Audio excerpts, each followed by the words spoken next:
Hello again, people. We are back with Song Chat, Tourney Ground, and this week it's just me. And I'm joined by my friend from a long, long way away, Death 1942, all the way from Australia. So literally the other side of the planet. How you doing, man? G'day everyone. Yeah, I'm good. Good stuff. Now, we're going to talk about quite a few things, quite a variety of different stuff. One of which, of course, is a tournament you've been running, you were in and certainly looking at a lot of the stats for and things. And that was the Oceania Cutthroats, isn't it? I've got it up on the screen, first of all, for us here today. So go on, tell me what it was like being a player in the tournament, and also kind of like what you thought, and just give me a recap. Go on. Yep, too easy. So obviously called the Oceanic Cutthroats because a few of us were a bit sick, I guess, of getting up at 4 in the morning to play tournament games around the world. And there were a few guys that just couldn't commit. Yeah, they got young families, so they said, let's just do a tournament in our time zone. The idea behind it was we really wanted the guys in like Singapore and Malaysia to also jump in because they're basically in the same time zone. I think we had one of their players end up signing up, but otherwise it was basically an all Aussie tournament. Okay. It was interesting coming into it. They allowed they allowed Kickstarter exclusives, which of course we know means Gregor. Yes. So that was always going to be a pretty big impact on the tournament. There were a few guys floating around the scene that they were playing other factions, and then as soon as that decision was made, we knew that a couple of them were going to jump on Lannisters. Yeah. We also had, I think, quite a strong amount of players enter the tournament. You can see Deoxys and DeBorder in there. Very, very strong players. And there's a couple of guys floating around that have kind of shot up the rankings recently as well. Spleen in particular, I think, is currently ranked the number one player in Australia. All right. Even though he hasn't done well with Targaryens in that particular tournament, he's done very, very well since. Yeah. Okay. Yeah. So I mean, some great players, obviously. Some great players from, specifically looking at the Australian tournament scene. But you're right, a lot of those tournament players are big. They're quite popular players, as in they got a lot of airtime in terms of on tournament scenes in on streams. Certainly people like DeBoard are massive, and Deoxys is obviously a very common name to see around these parts. So yeah, that's massive. Tobo Mott as well, actually. I know he falls out just below in 8th place. Falls out the top 7. I believe he is involved with our Masters tournament. Yeah, I believe so. He's so he was the player from I want to say Singapore. Could be Malaysia. Can't remember which one he's from. All right. Yeah, he's. I'll find out for us. He is. Oh God. It's Singapore. It is Singapore. I was trying to work it out from the flag, and I'm not good with my flags in that part of the world. But no, cool. Absolutely awesome. Now, you say it yourself, and we're going to look into a little bit more detail, of course. 7 people of the 14, 7 of them within effectively one game's win or loss within each other, right? Yeah. That's quite impressive, especially after, what was it, 4 or 5 rounds? It was 5 rounds. Yeah, 5 rounds. So I think the top 3 are 4 and 1. Yes. And then the next, like down to 7th, are 3 and 2. But it was very, very, very tight. Yeah. Now the interesting thing for me there is, of course, that the top 3 players. Is, firstly, no one goes unbeaten, right? And you kind of mentioned that before, but no unbeaten players. Which is always interesting for a tournament because, if you've got an even number and you've got the nice tournament splits like 8 or 16, 32, 64, the nice numbers, you're going to have probably an unbeaten player at the end. In fact, you can design the tournament so you will have an unbeaten player. But to have a situation like this where 5 rounds, 14 players, you've ended up with 3 players, all with having lost one game, rather than anyone going unbeaten, is actually quite impressive. Yeah, I think I believe going into the final round, De Border with his free throw were the only undefeated player at that stage. Yeah, and he was playing Hatcherman, and it was basically like a top of the table game. And from memory, the game ended in a minor. Yes, it was 9 versus 11 in favour of Hashiman. So that's kind of how we've ended up in this situation. You've got the undefeated player. He lost, but he only lost in a minor, and that's how you've kind of set up this whole finish. I think it's what's really interesting is obviously yourself with Deoxys, that table 2 game literally came down to a 12-12. Yeah, that is points on the board win. It was a pretty wild game. I mean, he's such a great player that it was always going to be an uphill battle for me. Yeah, I was definitely playing against, like, I'm definitely the lesser skilled player there. But it was like I had to pilot that Baratheon list all the way to the end just to scrape in the 12-12. I really wanted to table him to try and get, because we were trying to work out if one of us got the major, were we able to jump up into first? I think we would have ended up on 16 secondary points. However, the points destroyed for the top player was so high that I don't think either of us could have caught him. But we would have slotted into second comfortably. So yeah, Hashiman, I mean, that's incredible. Hashiman killed 139 points. Which is... I think the story of that is one of his lists in particular, which was what we dub the Knights bus. Obviously, it's the four knights with Gregor, High Sparrow, and I think he had Tywin. I think the potential around that list is if it's going to win, which it tends to do quite a fair bit, it's going to win big. Like, Knights are going to kill probably at least half of your opponent's list. And then on top of that, it's quite hard to kill Knights of Castle Rock, especially with you've got like defensive cards and certain NCUs like the High Sparrow. It's actually quite difficult to take them out. So a lot of the time, they're not giving up many kills, and they're destroying a lot of your opponent's army. So we found that it's quite hard to catch them in terms of those points destroyed. Yeah, I think this furthers us down the route, which is something that we've talked about a lot on Stats Chat before, and something we talked about on Tourney Ground a lot, and something that I think the community in general is seeing a lot more as well. With the online tournaments, we're seeing a lot more, like, Alpha Strike is really rearing its somewhat ugly head in a way as being the method to use, and Knights of Castle Rock bring you a lovely offensive tool that's all about Alpha Strike, to the point where if they don't kill something on the charge, they're a bit meh.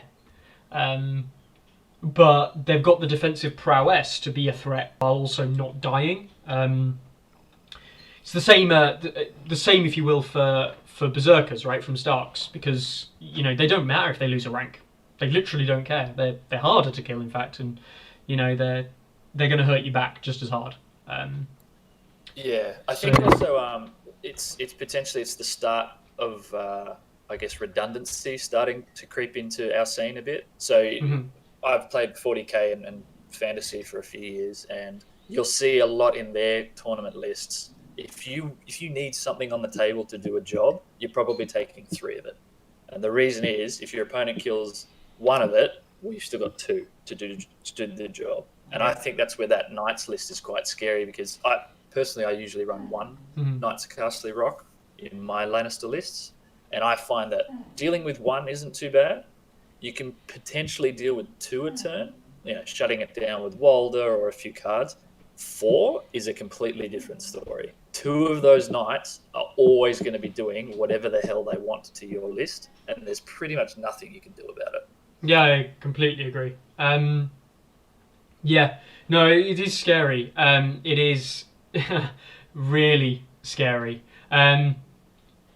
So yeah.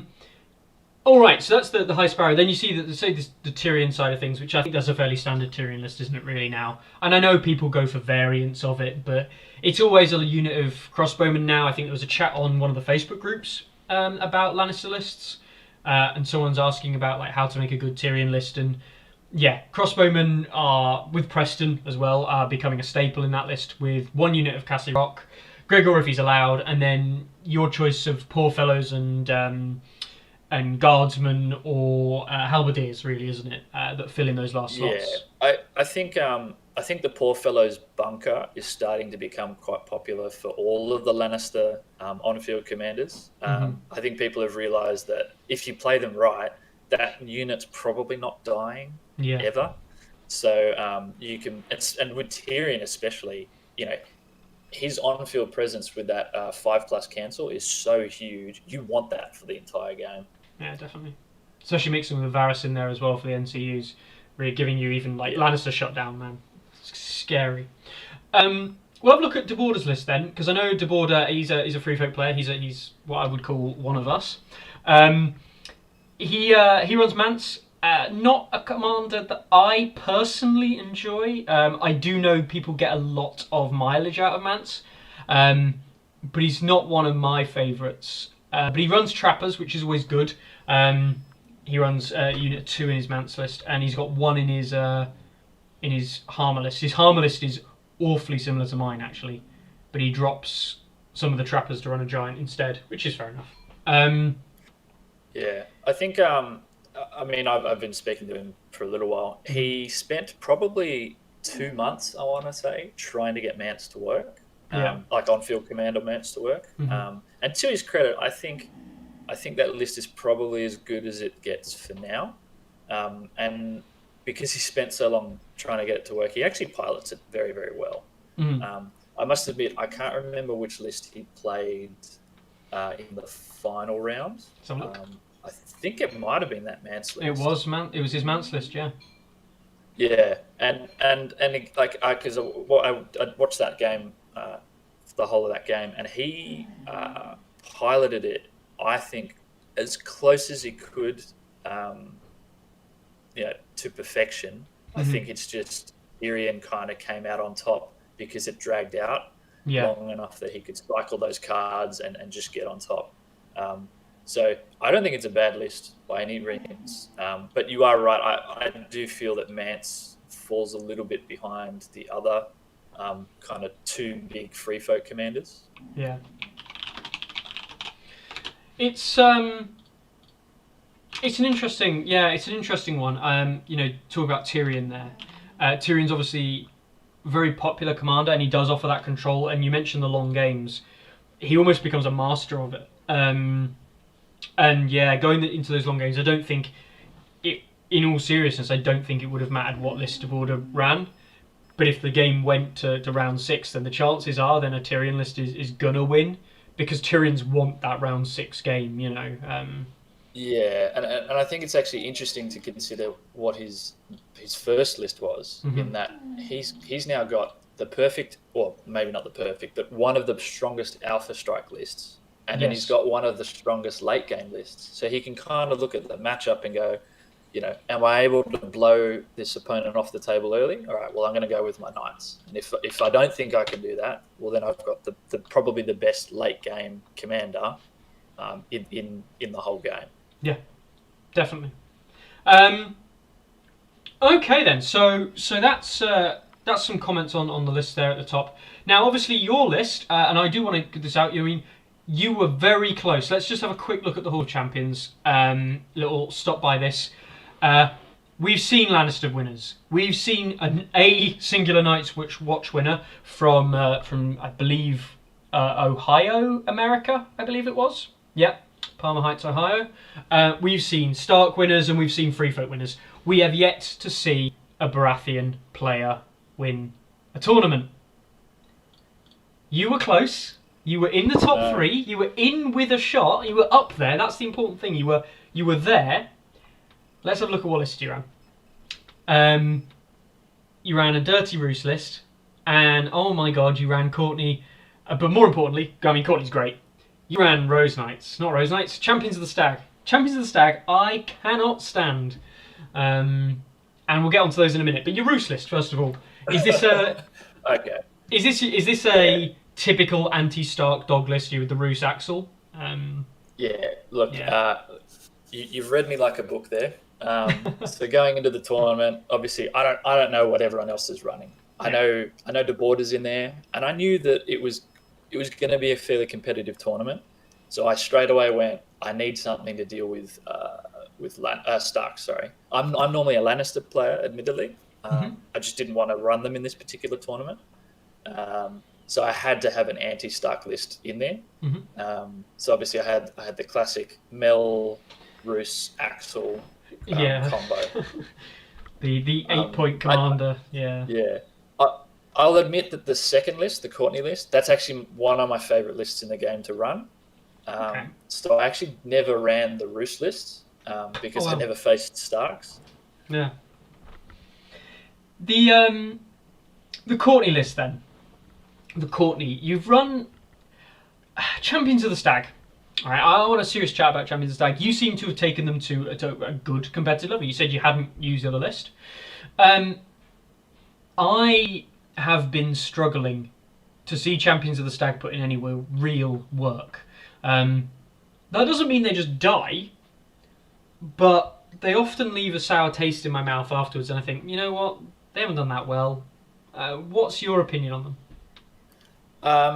So heavy cavalry are probably my favorite unit in the whole game, and Mm-hmm. they are the pinnacle of heavy cavalry right now. I feel. Mm-hmm. So I knew that I wanted to run heavy cav and make them work. I think I was in a similar spot to you quite a bit before the tournament when I was trying to get them to work. And every time at the end of the game, I'd sat there and go, you know what? I would have rather had two wardens than Yeah. this one cavalry unit. Then I had a chat actually with the border, Mm-hmm. and he kind of ran me through what their role is based on their stats. Mm-hmm. Everyone kind of looks at them and goes, they're a 10-point cavalry unit. They've got crit blow. I want to use them like normal cavalry. I'm going to sit them there. I'm going to try and charge, and I want to wipe a unit. That's actually not really what they do. What they do, especially for Baratheons, is they've got a 2+ save and great morale. You actually jump them out onto an objective, and you go, you're probably not going to be able to remove that unit without investing a huge amount of resources in it. Mm-hmm. They're probably the best grinders in the whole game, other than maybe Rose Knights, especially with the Baratheon cards. So that's actually kind of what I tried to use them for. In certain matchups, you still need to use them as like a counter charge on things. So something hits your Rose Knights or your Wardens, and then they come in on the side. But I find with the 4 speed, it's very hard to get them in the flank a lot of the time.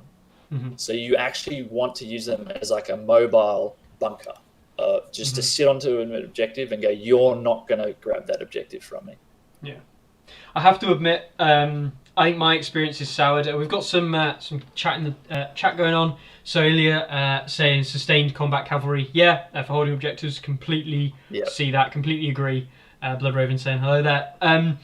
I guess my problem always comes back to I played against the Lannister list, and a unit of guardsmen with a guards captain charged them, and my Champions of the Stag were not scoring victory points, and I eventually lost the fight.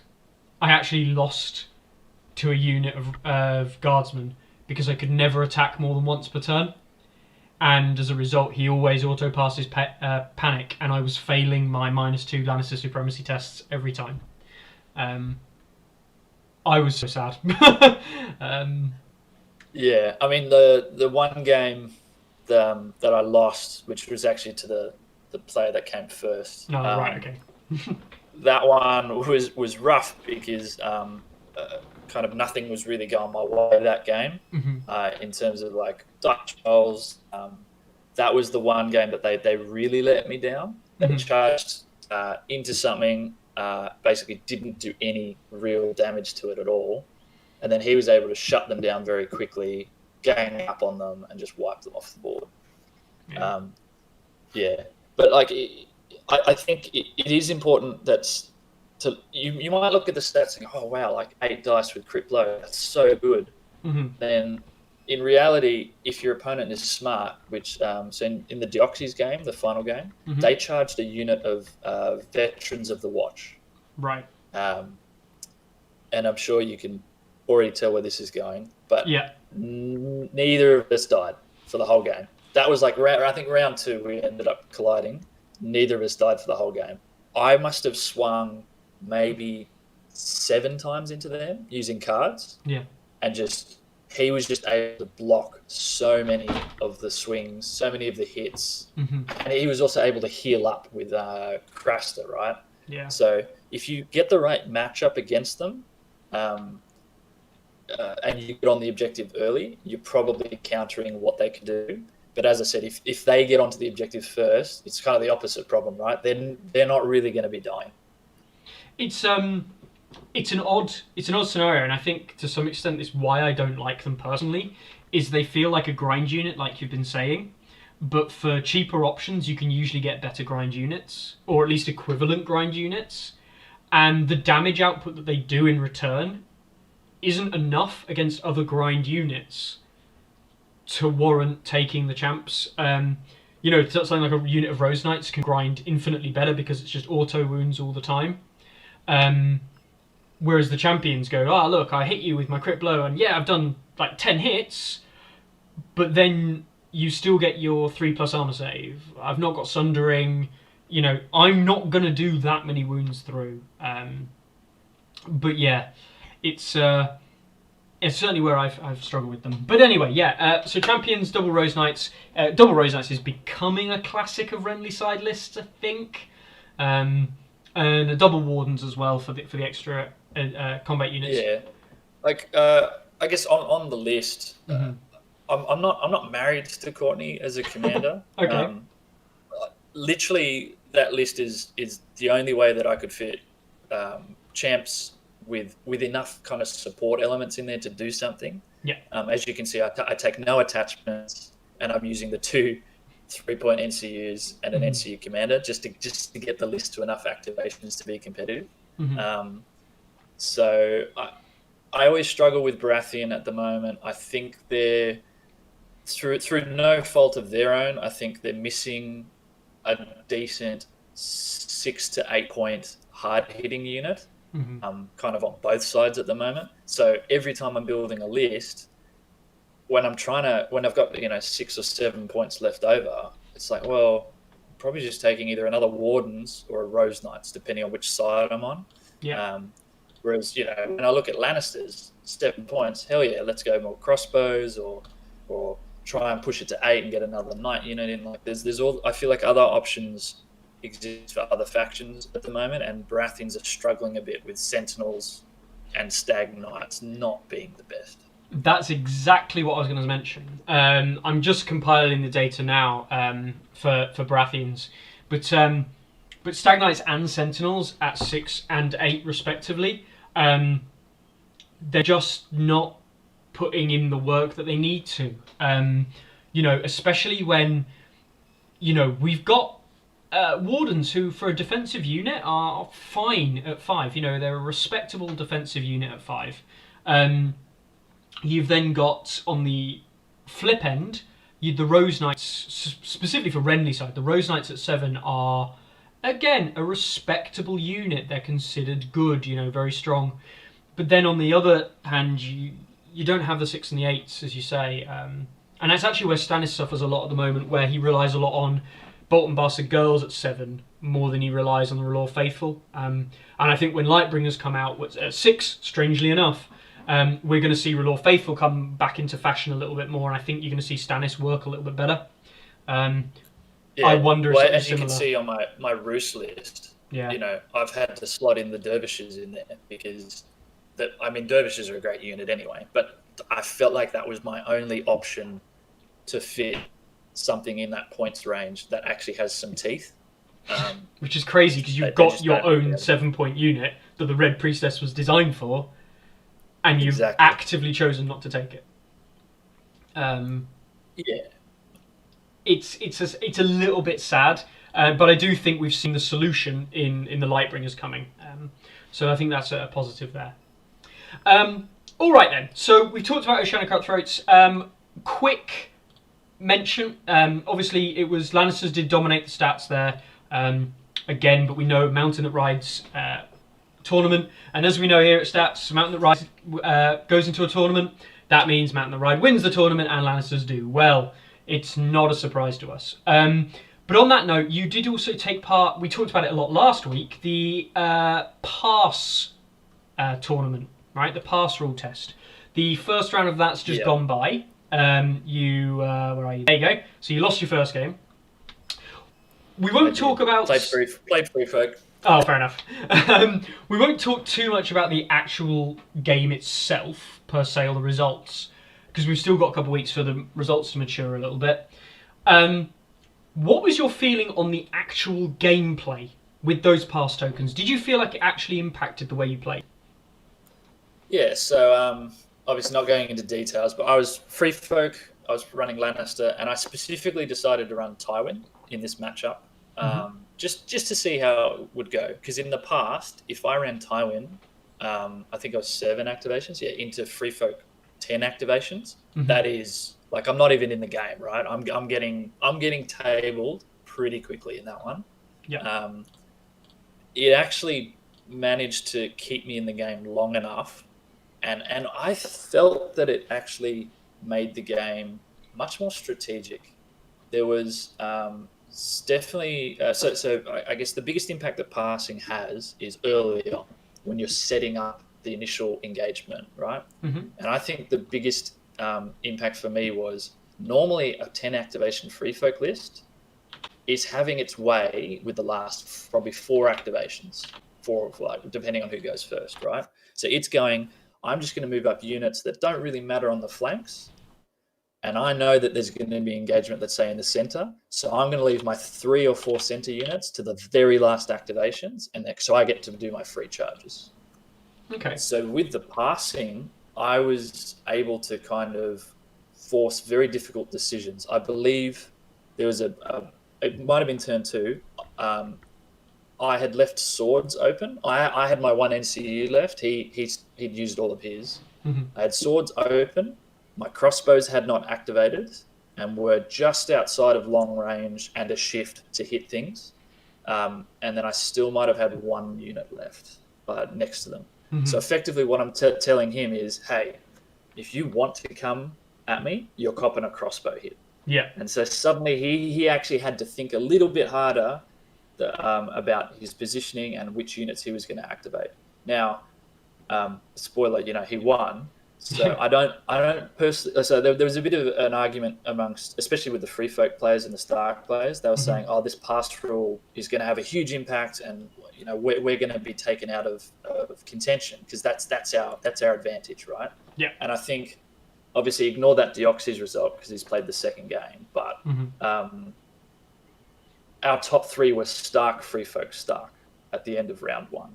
Yeah. And I suspect what's going to happen is you're going to see Stark and free folk doing quite well still, and we're hoping that kind of Targaryens can creep up a little bit and at least be competitive in more games. Basically, to summarize the whole thing, I think it doesn't have as big of an impact on the game as people think on paper, and I actually think it makes the game a little bit more balanced for some of those lower activation lists to actually bring them up into a competitive slot. Yeah. Yeah. Okay, that's interesting. We'll obviously return to it and we'll cover it again, and we'll come back in and have a look at it. We've just had Carlo join us today. Hello, Carlo from over in Ireland. All right, so we have got another tournament we want to talk about though. This is an upcoming one, and we've actually got a little bit of a surprise guest around. So, Cool the Banners, who, guess what? It's Carl Kirsten, used to be known as Peacekeeper Games, now obviously the West Coast Bannerman, with his Cool the Banner 50-point tournament.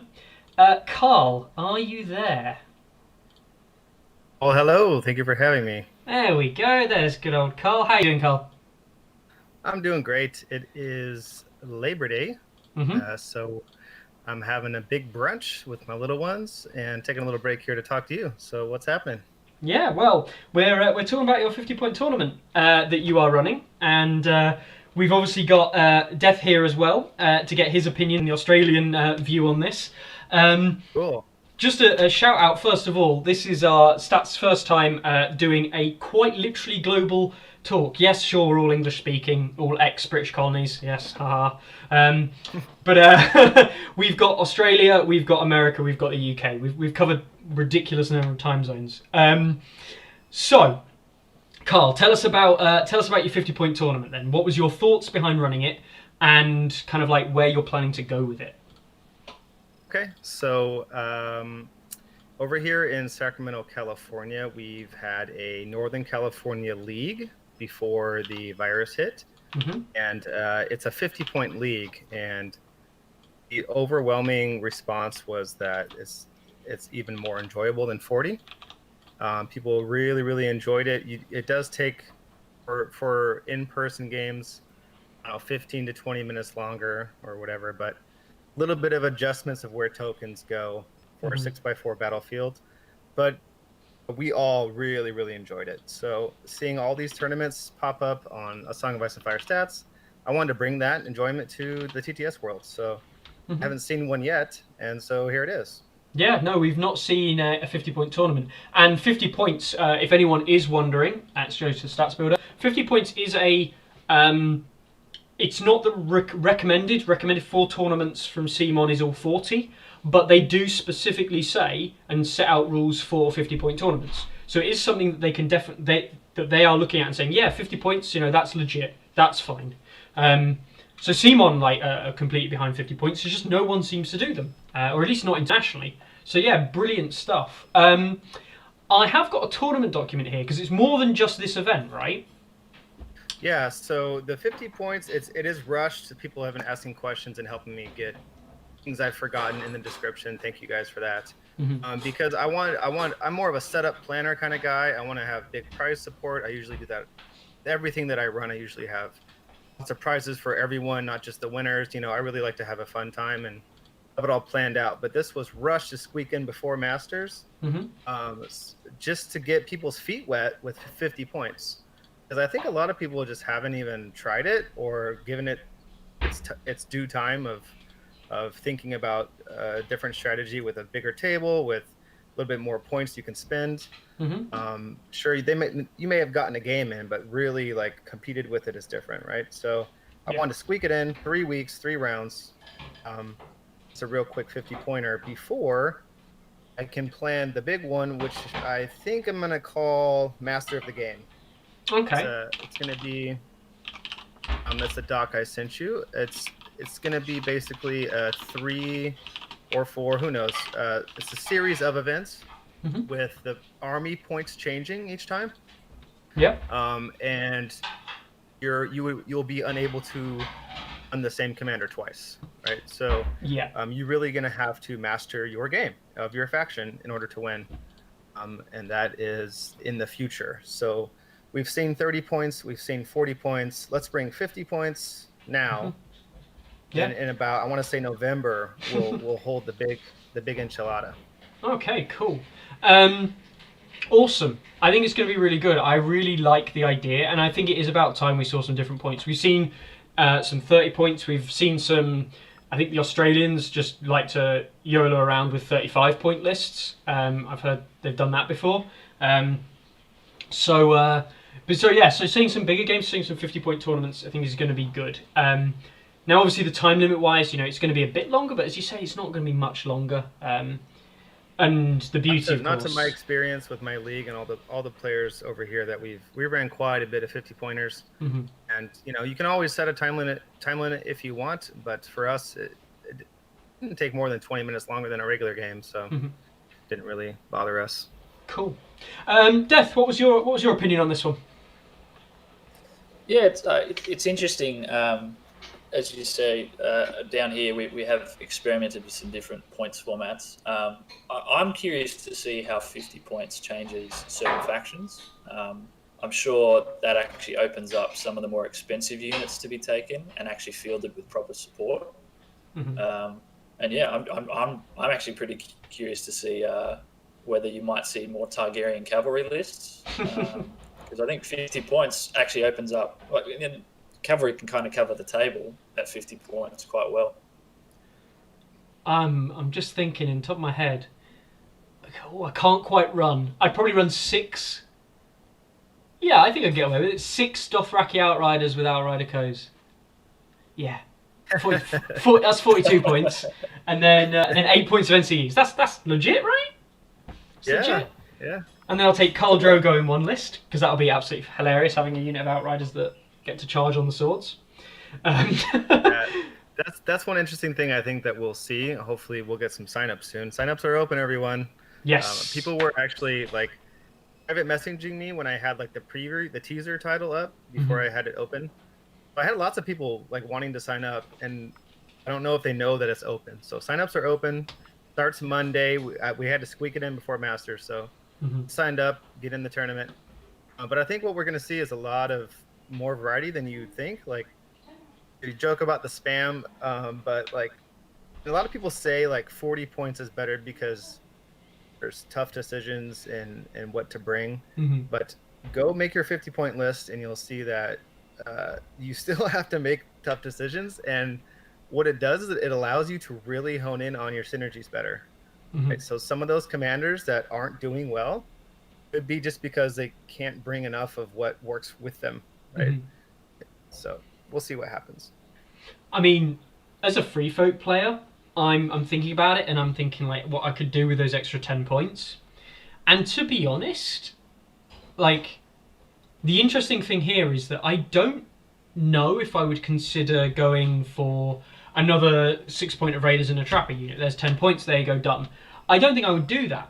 I think I'm more inclined to go for just add a giant into every 40 point list I've got, and then probably 3 points of attachments. So in my head, 50 points doesn't actually massively increase my activation limit, which actually means that in terms of overall balance, you're going to see more balanced games because everyone else is going to be now competing with my activations. You know, there might be an activation or 2 down rather than 3 or 4 activations down.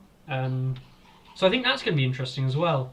Carlo brings up a good point here about how it brings the focus of the game back to the table. Yes. We've seen the 3 NCU meta, and we even saw a lot of 3 NCUs in the 30-point tournaments. Yeah.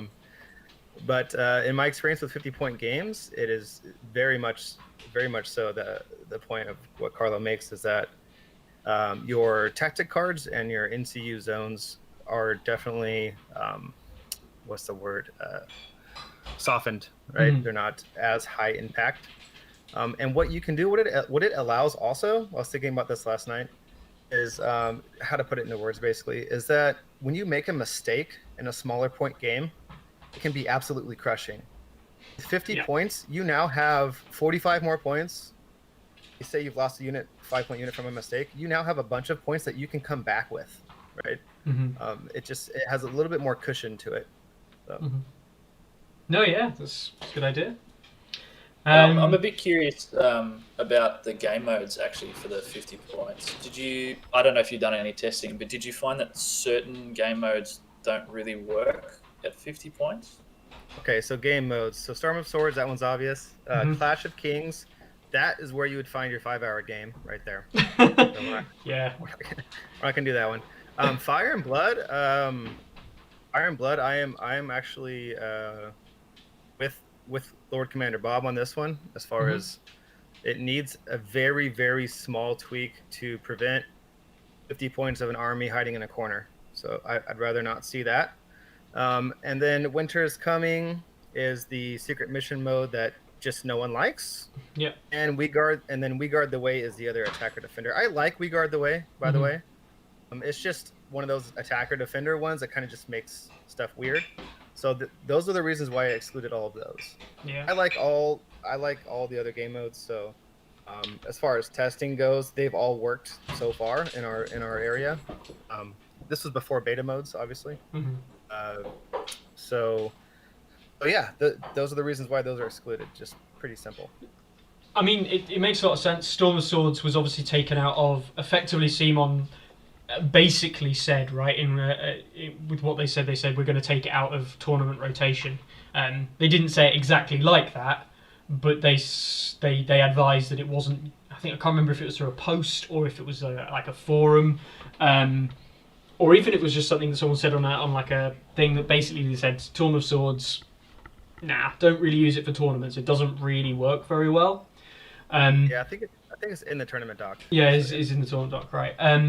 And then Clash of Kings Fire and Blood, actually, strangely enough, the two of the most polarized game modes, with Fire and Blood being very popular to certain factions, and Clash of Kings being like overwhelmingly popular for like free folk, as an example. Right. So yeah, I think getting rid of those like more kind of like polarized game modes, I think is a good idea. And they do need tweaks. You're right. Clash of Kings, I am not looking forward. I mean, I am looking forward. I'm a free folk player. I'm playing tomorrow my TSL game, but I'm not looking forward to the fact that it might take me 4 hours to play. I hope it doesn't. I hope it'll only take me 2 hours, but I am well aware that it might take that long. Not because I'm a slow player or my opponent is, but just simply there's that going to be that much going on every turn. And in my experience, Clash of Kings within itself is polarizing. You can have a 30-minute game or a 4-hour game. Yeah. Like, it depends on how it's played, on what lists are brought. If you have your Knights of Casualty Rock Bus, that could be a 30-minute game. I ran the risk. I ran into a Davos list once, Davos in Dervishes, who have Melisandre, and I worked out that if I went first on turn 1, there was actually a good chance that he could table me with his first activation of turn 2. And there would have been there was actively, aside from deploying right at the back of my, like in the back corners of the board, there wouldn't have been much I could do, and that's just a one-way ticket to losing because he then gets all the objectives. I bring Ramsey every time I play Clash of Kings just to try to table on turn 1, round 2. Yeah, just in case I get the chance to, like, make it a quick game. Just meme it up.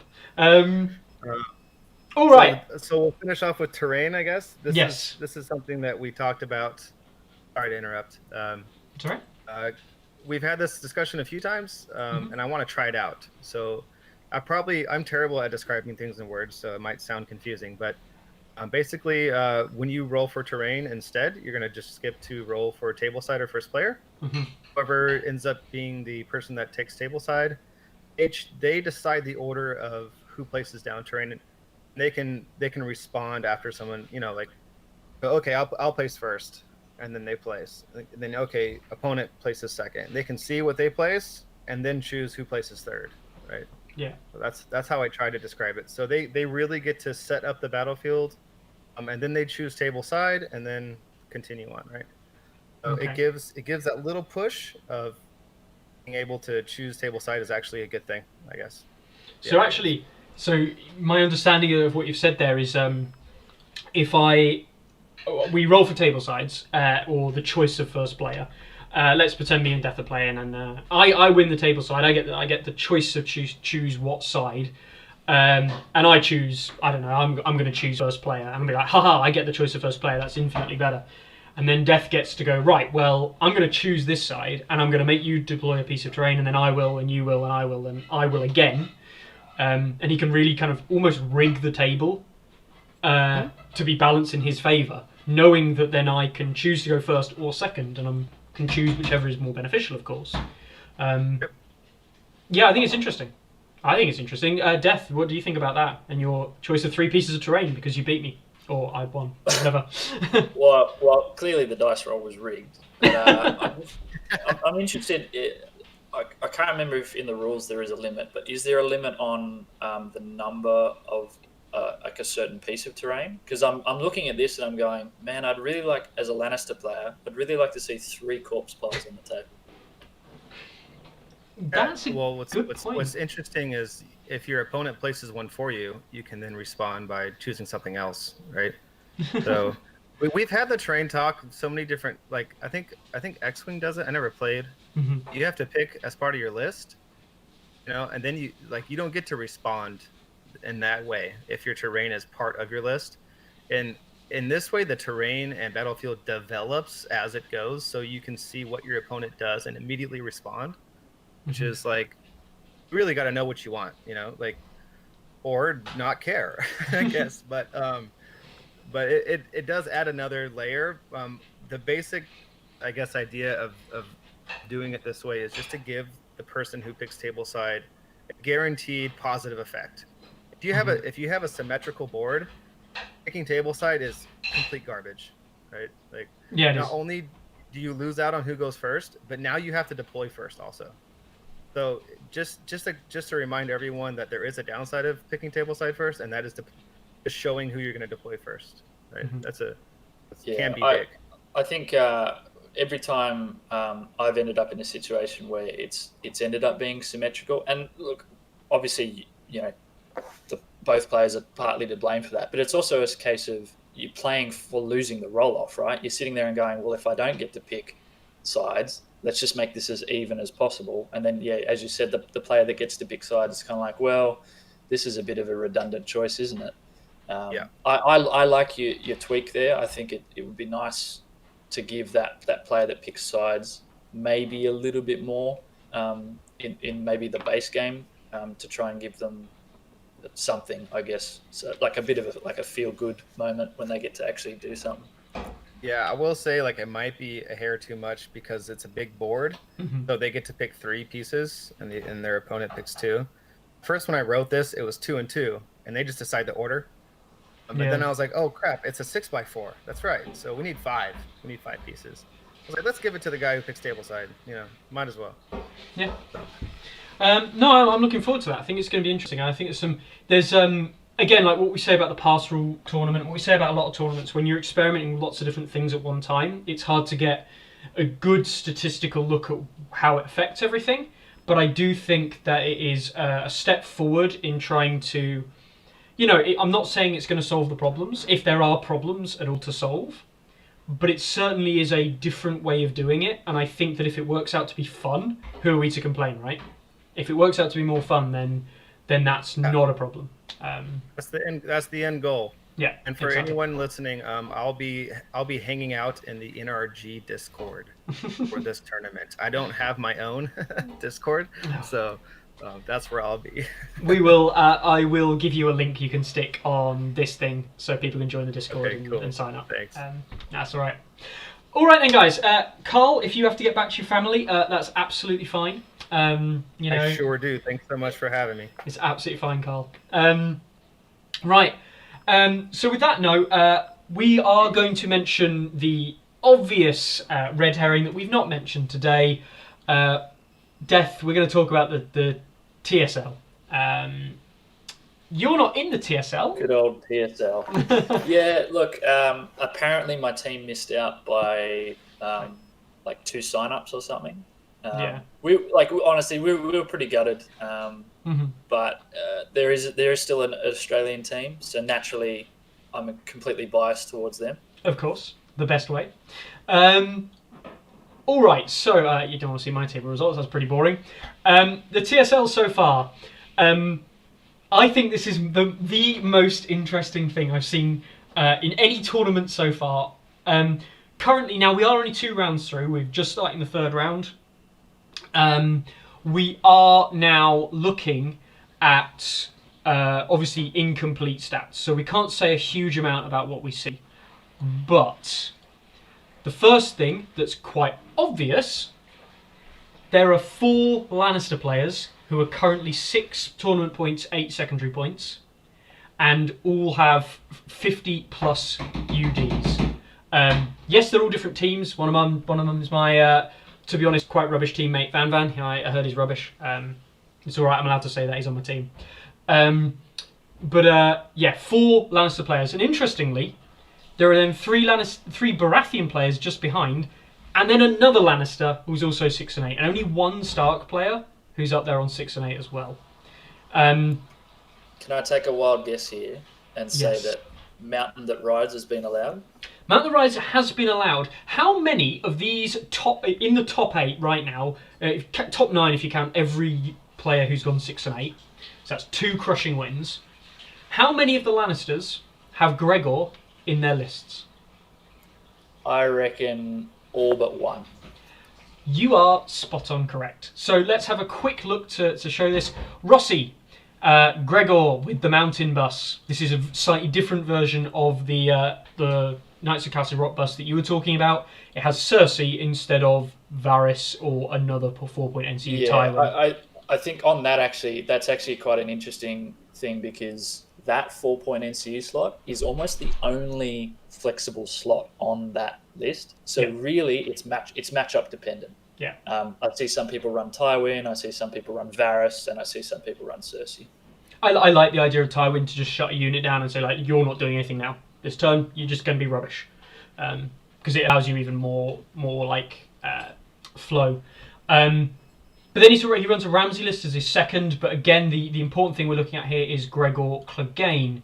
Let's go down to Gamma, who had a surprising win in his first round, but nonetheless followed it up with another good win as well.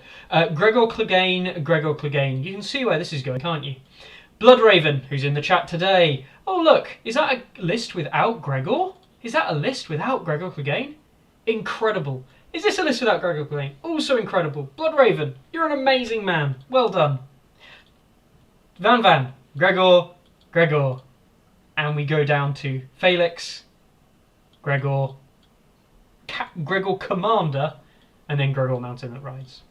So N-Line is also in at 10th, who's 6 and 7. We'll have a look at his anyway, because he's also near there. Oh, look, Gregor. The only player who's not run Gregor in both lists in some variant is Bloodraven from Poof. I quite like his High Sparrow list, actually. I think it's quite a strong list. It is. I quite like his. I've seen lists incredibly similar to this that Carlo runs as his main faction, but as we said, Dark Angel's up there, friend of yours from Australia. Oh look, Gregor.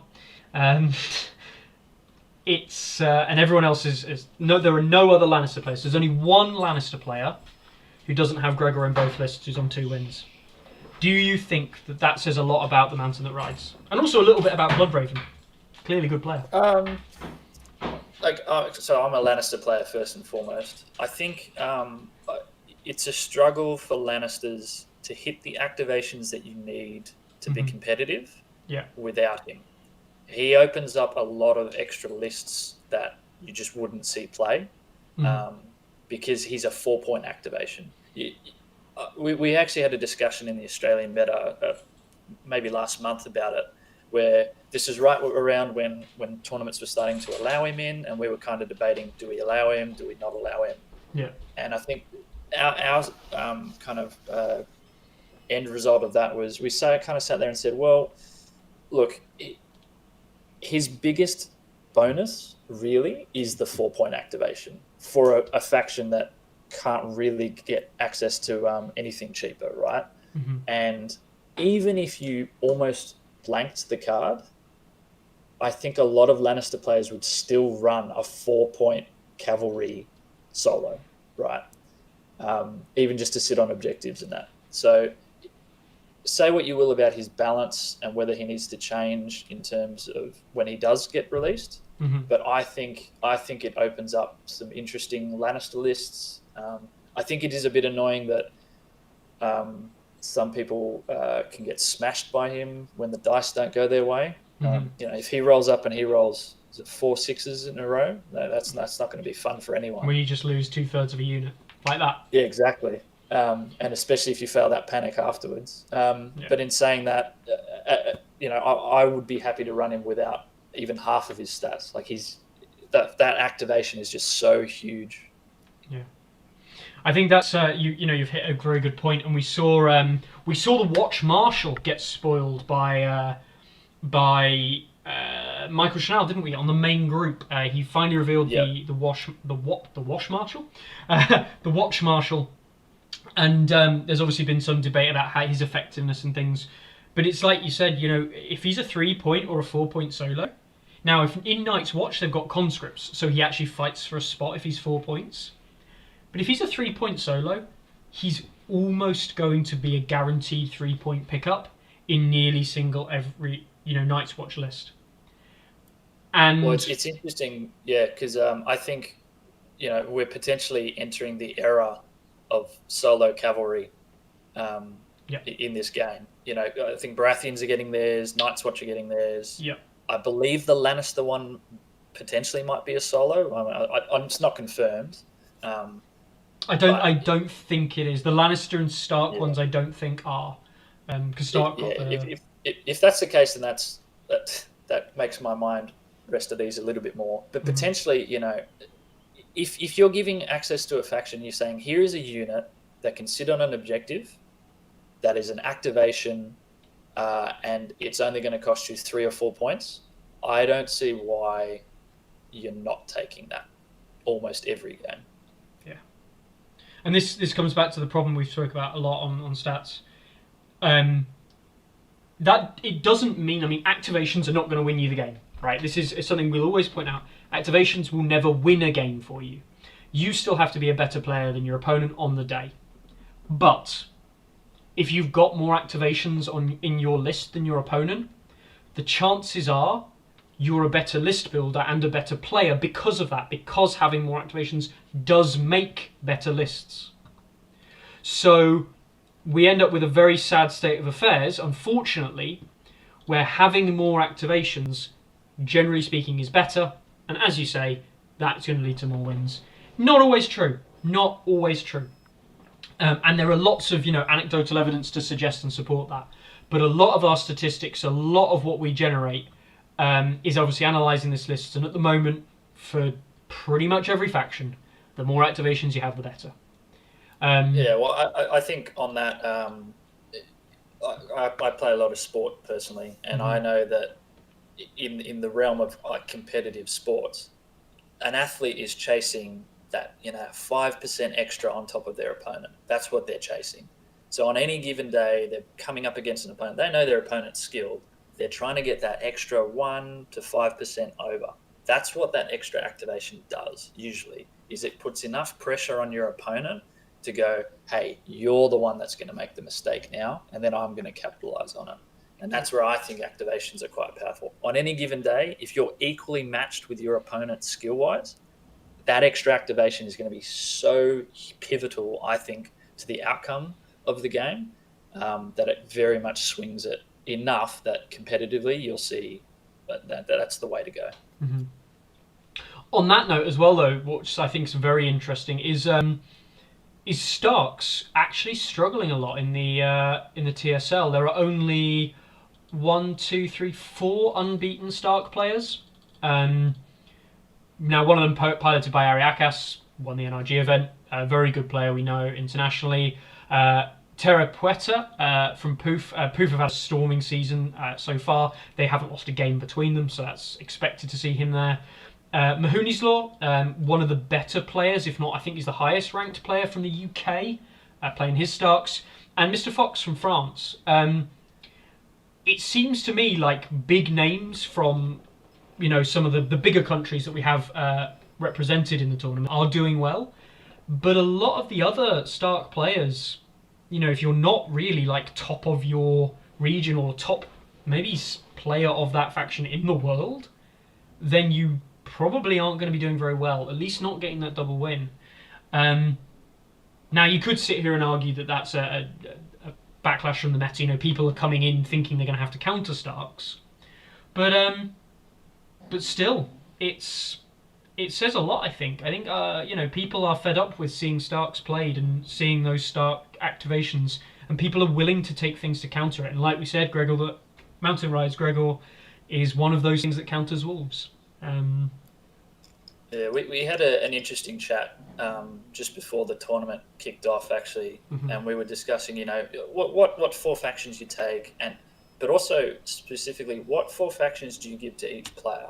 And there was a discussion in the Australian group that, do you give Starks, which we personally think they're quite a strong faction, they should do well. Do you actually give that to your weakest player and go, here is a top competitor, and you give them like the meta Stark list, right? And you go, here is what we think are the best lists potentially in the game. You're not the most skilled player on the team. We're going to give you that list to pilot. So we're trying to kind of push that weaker link in the team up a bit by giving them a really strong faction.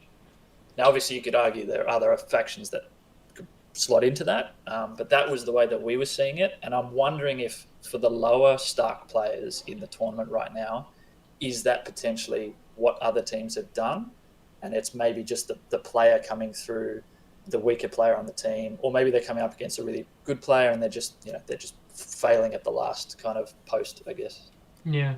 I mean, Greg said some interesting things in chat there for Rhaegar. He's saying the main issue, the one issue, I guess, is that players who are slightly less able, so that not the cream of the crop, if you will, they typically don't use the dogs properly. They don't know how to burn them activations in the right way, but while also keeping them a threat on the board. Do you think that's true to some extent? I definitely feel that when I come up against a weaker Stark player, I do definitely think that they throw the dogs away too quickly. And I think it's a good Stark player has to make a tough decision on how to use those dogs. And like, I know we all moan and complain about dogs a lot, but it does take a lot of skill to pilot them properly. Oh, definitely. As you said, a dog will absolutely melt to any unit in a game if you charge it in to an unactivated unit. I don't even care if it's Poor Fellow. Well, Poor Fellow is without a token, right? It's still probably going to die. It's really not hard to deal those 2 wounds. The funny thing is, being that if you charge a Poor Fellow unit without a token, you'll probably give it a token anyway. So I mean, yeah, exactly. Yeah. There's even like a unit of raiders. I think the only unit in the game that I would feel comfortable charging a wolf into would be a unit of trappers, and a unit of trappers should have killed you before you even got there. If you're not dead before you charge, then yeah, it's fair enough. So yeah, I do agree. I think using the dogs correctly, and you actually see it a lot with Night's Watch players. Night's Watch players somewhat complaining at the moment, rightly so, because I think they don't receive much love. Ghost, because there's only one Ghost, he becomes irrelevant because every other faction runs more, and all the tools are there. And in order to use Ghost properly, not only do you have to be good at using wolves, but you also have to navigate tools that are often there to deal with 2 or 3 wolves. Well, I think the interesting thing with Ghost is so many of his abilities, and also I guess kind of his interaction with John, leans you into, hey, you should charge him in there. When actually the right play in a lot of instances is, no, you really shouldn't do that. You should be sitting back, saving that activation. Now, I've faced a Night's Watch player that charged Ghost in ahead of his lines early and killed Corrin on the same turn.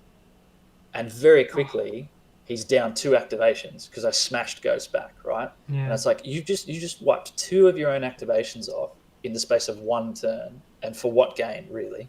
Yeah. I agree. But yeah, it's an interesting conversation, obviously. But yeah, we are going to be doing some proper full-on stats as the TSL continues. We need a couple more rounds really to get full-on stats going to the point where we'd be happy with them.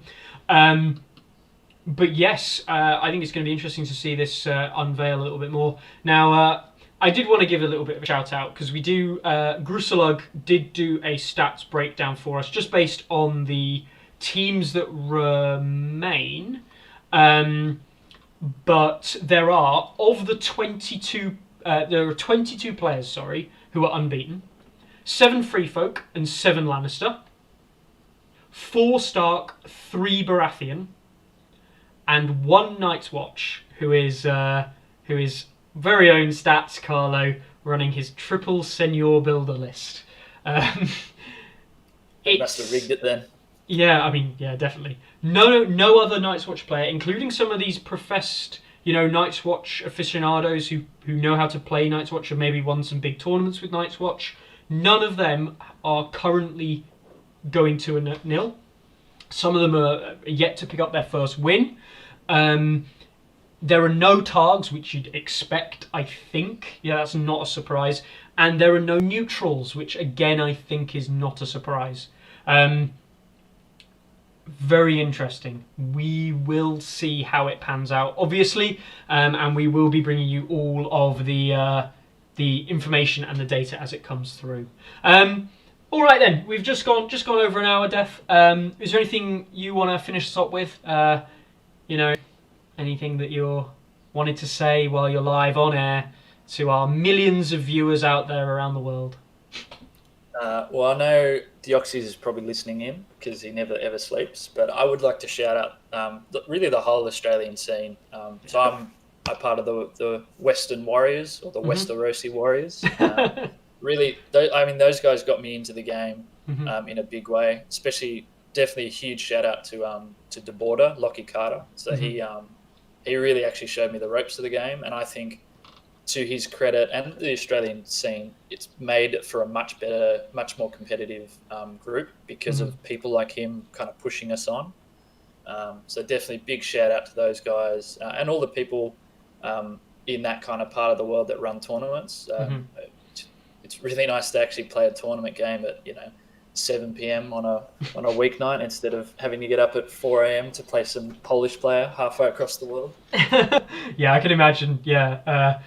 The whole time difference thing, especially for Australians, is horrible because you are quite literally that far away from most of the other tournament players we get. Most of them being American or European. But yeah, no, I brilliant. We say it a lot, but there are tons of good American players out there, Australian players, and yeah, it's some great community contributors. I know Midnight, who was running quite a few of the tournaments down that end. He's been starting to produce some great content as well. And I know obviously the likes of De Border, we've other Makista is another Australian player who's done a lot of content as well for the community and with Northern Front. So yeah, I'm looking forward to the emergence of Australia, and I think it's great to see it really swing onto the international scene and start making its mark. So that's brilliant. All right then, thanks a lot for joining me, Def. I will no doubt catch you later on. We'll probably talk stats or we'll talk whatever comes up next.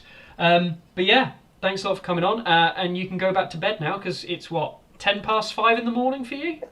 Yeah, it's 5:10 and I got work in a few hours. But no, thank you so much for having me. It's been wonderful. No, it's awesome. It's great to have you, as I said. And yeah, for all of you that are tuning in either live or for those of you that I know, we get a lot of viewers who come in afterwards in the pre-recorded sessions.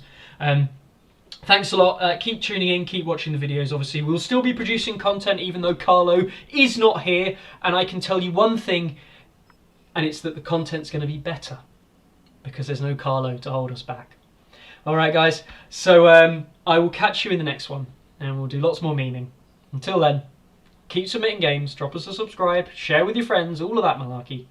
I'll catch you next time.